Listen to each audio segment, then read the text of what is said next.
এই যে মাসি আসেনি, আজকে আমাকে চিকেন রান্না করতে হচ্ছে।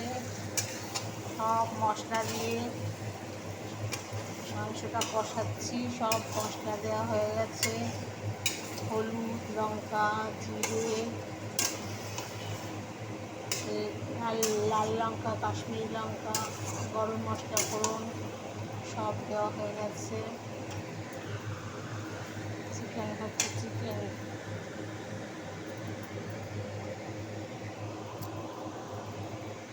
আলু ভেজে রেখে দিয়েছি।